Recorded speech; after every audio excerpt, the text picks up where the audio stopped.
Desde el momento en que te sientas frente a esa persona, en esa primera cita que debería estar llena de nerviosismo dulce y descubrimiento, algo en el ambiente puede sentirse extrañamente intenso, como si el aire estuviera cargado con una electricidad que no es del todo natural. El narcisista, especialmente en esta fase inicial, no es un simple acompañante.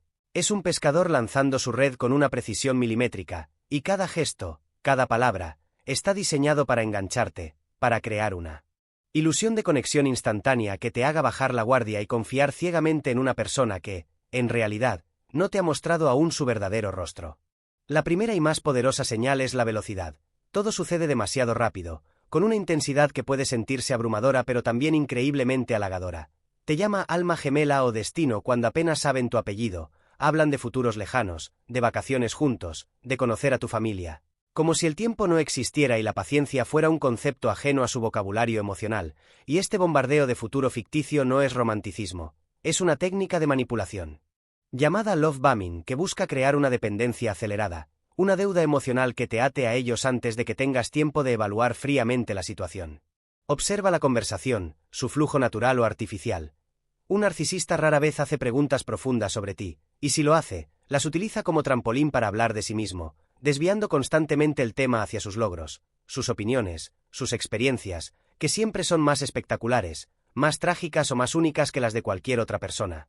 Porque para ellos, la cita no es un intercambio, es un monólogo donde tú eres el público, y tu función es admirar, asentir y validar su grandiosidad, creando una asimetría desde el primer momento donde tú das información emocional y ellos solo toman, acumulando datos sobre ti que luego podrán usar para perfeccionar su máscara o para manipularte. Fíjate en cómo hablan de sus exparejas y de las personas en general. Si todos sus ex son locos, celosos o tóxicos, y él o ella siempre es la víctima incomprendida, el patrón se repite como un eco siniestro, porque un narcisista no asume responsabilidades, proyecta sus propios defectos en los demás. Y si en la primera cita ya te está contando lo terrible que fueron sus relaciones pasadas, es una bandera roja que indica que, probablemente, tú serás el próximo villano en su historia cuando dejes de cumplir sus expectativas. La empatía, o más bien la notable ausencia de ella, es otra señal crucial. Cuando compartes algo personal, incluso algo ligero, su respuesta es superficial, rápidamente desviada, o utilizan tu vulnerabilidad para hablar de una experiencia propia similar pero mucho más intensa, invalidando sutilmente tu sentir y reclamando el foco de atención. Porque son emocionalmente sordos para las frecuencias que no resuenan con su propio ego, y no pueden conectar genuinamente con tu dolor o tu alegría. Solo simulan interés como parte del guión de seducción. Su lenguaje no verbal también delata la actuación. Puede haber una sonrisa constante pero que no llega a los ojos, una mirada intensa que parece más de caza que de conexión, o un contacto físico que se siente prematuro e invasivo, como si estuvieran reclamando un territorio que aún no les pertenece. Todo calculado para crear una falsa intimidad y acelerar un vínculo que tu intuición sabe que no debería ser tan rápido. Y quizás la señal más sutil pero más reveladora es cómo manejas los pequeños desacuerdos o expresas una opinión diferente. Si al mencionar un gusto distinto o una perspectiva contraria, sientes un leve cambio en la atmósfera, un frío pasajero, una mirada ligeramente despectiva, o una insistencia en que su punto de vista es el correcto. Estás presenciando la fragilidad de su ego, que no tolera ningún desafío, por mínimo que sea, y que reacciona con la misma defensividad ante una discrepancia. Sobre una película que ante un ataque personal, porque para ellos, todo es personal, todo es un reflejo de su valor, y cualquier cosa que cuestione su superioridad será percibida como una amenaza.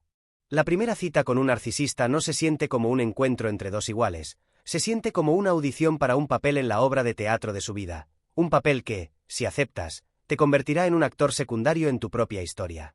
Si este contenido está resonando contigo y ayudándote a conectar los puntos, no te olvides en suscribirte al canal. Mientras la velada avanza y la conversación debería fluir con la naturalidad de dos mundos explorándose, con un narcisista sientes que está siendo meticulosamente escaneado, no con curiosidad auténtica, sino con la precisión de un arquero buscando el punto más vulnerable de tu armadura emocional. Comienzas a notar que sus preguntas, aunque aparentemente interesadas, tienen un trasfondo de recolección de datos, como si estuvieran llenando una ficha con tus miedos, tus sueños abandonados, tus relaciones familiares complicadas, toda esa información sensible que, en un futuro, podrá ser utilizada como munición para criticarte, para manipularte o para crear esa falsa intimidad que tanto les caracteriza, porque para ellos, el conocimiento no es conexión, es poder. Y es aquí donde su destreza para el futuro ficticio se perfecciona. no solo hablan de planes, sino que te tejen dentro de su narrativa de una manera que parece irresistible, diciendo cosas como mi madre te va a adorar o cuando vayamos a ese viaje a Italia que tanto sueño, creando una fantasía compartida que tu mente, sedienta de conexión, empieza a habitar como si fuera real, sin darte cuenta de que estás aceptando un contrato emocional cuyas cláusulas tú no has leído y que, básicamente, te convierten en un actor en una obra que no has escrito. Observa su reacción cuando la atención se desvía de ellos, aunque sea por un momento, si el camarero llega y tú interactúas amablemente, o si alguien les llama la atención en el lugar, puedes notar un leve pero perceptible enfriamiento en su actitud, una casi imperceptible irritación. Como si el universo hubiera cometido una injusticia al no mantenerlos a ellos en el centro absoluto del escenario, y esto es porque su suministro narcisista, esa admiración y validación constante que necesitan para existir, se ha interrumpido, y su maquinaria interna lo resiente inmediatamente. La forma en que manejan los elogios es otra pista reveladora. No los reciben con la genuina modestia de quien se siente halagado, sino con una sonrisa de suficiencia, como si estuvieran recibiendo un tributo que era su derecho, y a menudo, seguirán el cumplido con una autoalabanza encubierta, un sí, mucha gente me lo dice o es que siempre he tenido ese don.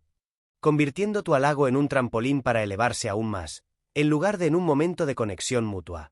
Presta atención a cómo tratan a las personas a su alrededor, al camarero, al valet parking, a cualquier persona en una posición de servicio. Su trato hacia ellos puede ser desde una indiferencia absoluta, como si fueran invisibles, hasta una condescendencia que raya en el desprecio, porque las personas que no pueden ofrecerles algo tangible son, a sus ojos, insignificantes, y esta falta de humanidad básica es un reflejo directo de su incapacidad para la empatía genuina, una máscara que, en estos pequeños detalles, se resbala y muestra el vacío detrás de la fachada. Y luego está el tema del dinero y los gestos materiales. En una primera cita, pueden insistir en pagar todo con una teatralidad exagerada, no por generosidad, sino para establecer una posición de poder y deuda, o por el contrario, pueden calcular minuciosamente cada centavo, mostrando un sentido de entitlement que les hace creer que merecen lo mejor sin reciprocidad. Pero en cualquier caso, la transacción nunca se siente limpia, siempre hay una carga oculta, una expectativa tácita de que ahora les debes algo, ya sea tu tiempo, tu admiración o tu sumisión. Finalmente, la señal más importante es cómo te sientes tú cuando la cita termina. En una cita normal, incluso si no hay química, sueles sentir una mezcla de nerviosismo, curiosidad o simple agotamiento placenteros. Después de una cita con un narcisista, sin embargo, es común sentir una confusión extraña, una intoxicación emocional.